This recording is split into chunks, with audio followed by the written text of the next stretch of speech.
I think Grubs plus Otacon, extra objectives kill top agency, split pushing. I don't think that's the case because I don't really think top agency has been in a good spot since like season 2.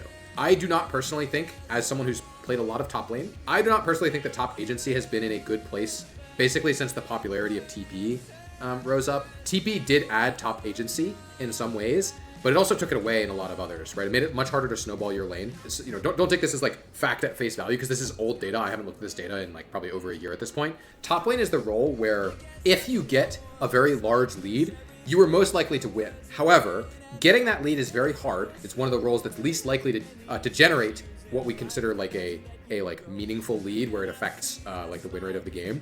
And the threshold of lead that you would need to be meaningful for top is much larger than the other roles, right? Like if you're up 400 gold as AD carry, that actually gives you real meaningful increases to your win percentage in the game.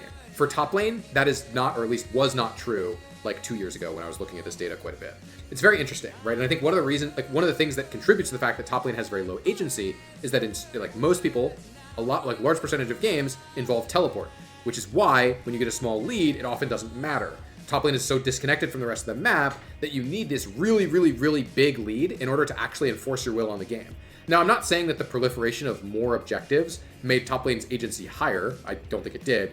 But I don't look at Otacon and Grubs and stuff like that and say like, oh, these reduced top lane agency in a meaningful way. I say, I think top lane was already low agency before we added these, and it's, I think, roughly equally low agency now. Split pushing from top lane, I think, is less good now, right? In some ways, right? In some ways, it's better, right? Like, you have Grubs, so there's some things you can do today that you wouldn't have been able to do pre-Grubs, which, you know, that can be nice. But overall, I think top lane is and has for a very long time been a very low agency role.